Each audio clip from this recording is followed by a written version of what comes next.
So in this video, we're going to be covering Terra Invicta and activating the console commands so you can start cheating your way to victory. Please note the aliens still kicked my butt even after doing all these cheats. One of the first things we want to do is find our TI global config.json file, which if you look up here, I have the game in Steam. So I went to Steam, Steam Apps, Common, Terra Invicta Data, streaming assets and templates. Under here, you will find TI global config. What you're going to want to do is open that up with, I recommend a Notepad++.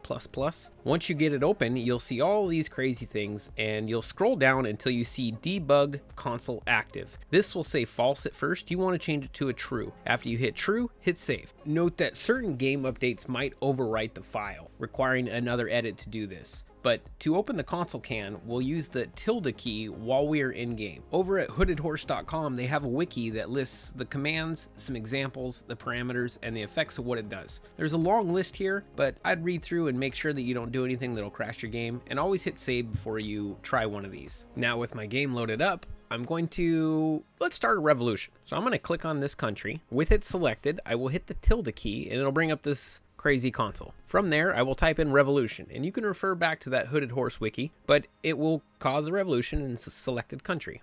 We'll hit enter, and now Turkmenistan has nobody controlling its points. I'm running short on some cash, so let's cheat. I'm going to hit my tilde key one more time here. Instead of revolution, we are going to put in add resource space, capital M, money, little comma. That's 100, but I'm not submit, so we're part of the resistance. So I'm just going to highlight this, change it, and I need a lot of money. Okay, so we're going to go up to 1 million.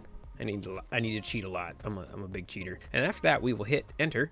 Boop. And now there is 1.2 million in my cash there. And you can go through and change this to other things. If you're curious what a name is, you just go up here like that says influence. You would type in influence. Or here is another one. Here is some alien megafauna.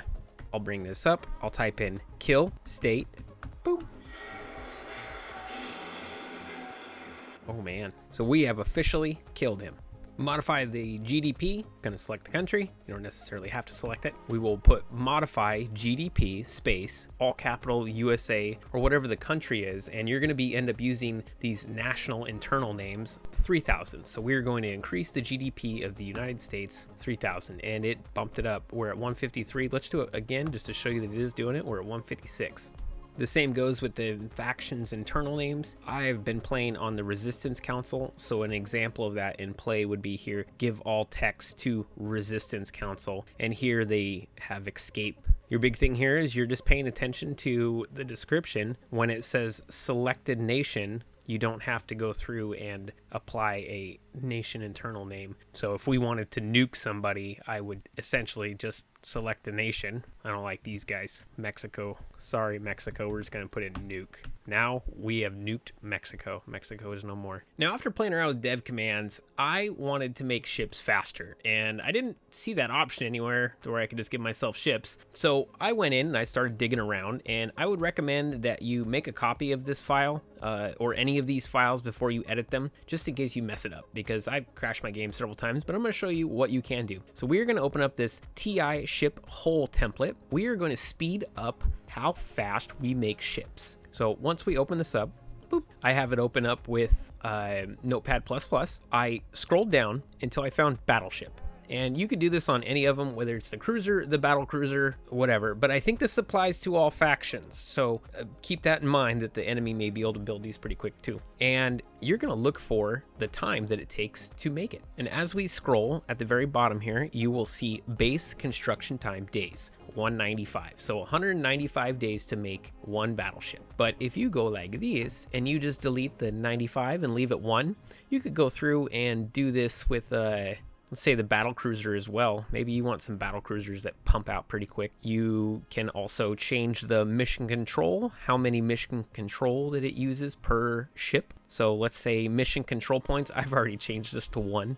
It was at 3, but also with your money. So it's not a 10 or what it normally is, but it's only a -1 per one. And I also changed the mass per tons because it calculates how many materials it requires to build it based upon weight. So it already has that all configured up right here, and it times this number right here, which it used to be like 1900 or something. I just changed it down to 200 because I'm a big fat cheater. As of this moment, I haven't messed with anything else, and the few other changes I did make crashed my game. So I would only make those changes for right now. And once you do that, hit save. Once again, before doing all this, make a copy of the file in case you break your game, and you can just copy and paste the file back in there. After you hit save, next time you load up your game, you can bring up your ship construction map, and we are actually just going to build a quick ship. So I have a battleship right here, and you'll notice when I add it to the queue, it's going to say 1 day. It's going to take 1 day to make that battleship. Really cool. That's a neat, fun trick. You can do that for any one of them. Now, I'm not far enough into the game to be making alien gunships, but as you can see, same thing as well. You could edit the alien gunships and make their stuff way more expensive for them to build or